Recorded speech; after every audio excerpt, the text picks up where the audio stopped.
Stealth strategic বোমারু বলে। কেউ কেউ এটিকে ষষ্ঠ প্রজন্মের ধারার অংশ হিসেবেও দেখেন। তবে গুরুত্বপূর্ণ বিষয় হলো এর পুরো নকশা এমনভাবে তৈরি করা হয়েছে যাতে ভবিষ্যতের অত্যন্ত ঘন ও উন্নত এয়ার ডিফেন্সও বিভ্রান্ত হয়ে যায়। এর আকার, প্রোফাইল, বাইরের পৃষ্ঠ সবকিছু এমনভাবে ডিজাইন করা হচ্ছে যাতে রাডারের চোখে এটি যতটা সম্ভব কম ধরা পড়ে।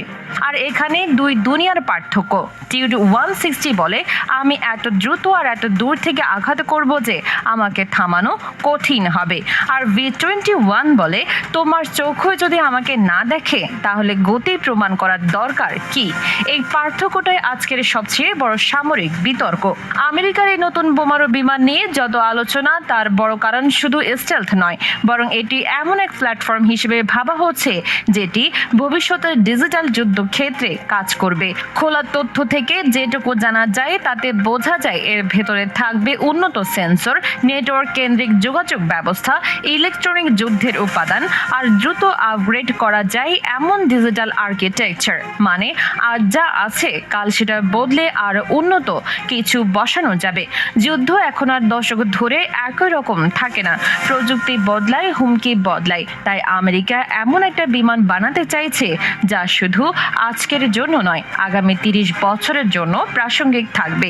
তবে এখানে একটু থামা দরকার, কারণ অনেক সময় সোশ্যাল মিডিয়া বা উত্তেজনাপূর্ণ সামরিক আলোচনায় B-21কে এমনভাবে উপস্থাপন করা হয় যেন এটি ইতিমধ্যেই সব সমস্যার সমাধান। বাস্তবে কিন্তু তা নয়।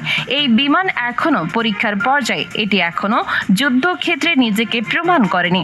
কাগজে, ডিজাইনে আর প্রযুক্তিগত দর্শনে এটি বিপ্লবী হতে পারে, কিন্তু যুদ্ধক্ষেত্র সবসময় ল্যাবরেটরির মতো আচরণ করে না। সেখানেই টিউড 160 একটা মানসিক সুবিধা নিয়ে বসে আছে, কারণ সেটি বাস্তব অভিযানে গিয়েছে।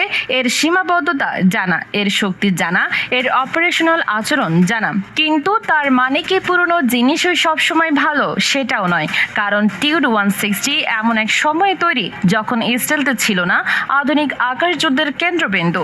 আজকের দিনে আমেরিকা, ন্যাটো, এমনকি এশিয়ার উন্নত এয়ার ডিফেন্স নেটওয়ার্ক এমন পর্যায়ে চলে গেছে যে বড়, দ্রুত কিন্তু কম স্টেলথ প্ল্যাটফর্মকে গভীর শত্রু আকাশে পাঠানো খুব ঝুঁকিপূর্ণ। এই কারণে রাশিয়া সাধারণত এই ধরনের বিমানকে শত্রুর ঘন প্রতিরক্ষা অঞ্চলে খুব গভীরভাবে পাঠায় না, বরং দূর থেকে ক্রুজ মিসাইল ছোড়ার প্ল্যাটফর্ম হিসেবে ব্যবহার করে। মানে বিমানটি নিজে ঢোকার চেয়ে তার অস্ত্র ঢোকে বেশি ভেতরে। আর ঠিক এই জায়গাতে V-21 রেডারের দর্শন আলাদা। এটি শুধু অস্ত্র ছোড়ার ট্র্যাক নয়, এটি শত্রুর প্রতিরক্ষার ভেতরে ঢুকে কাজ করার জন্য তৈরি। মানে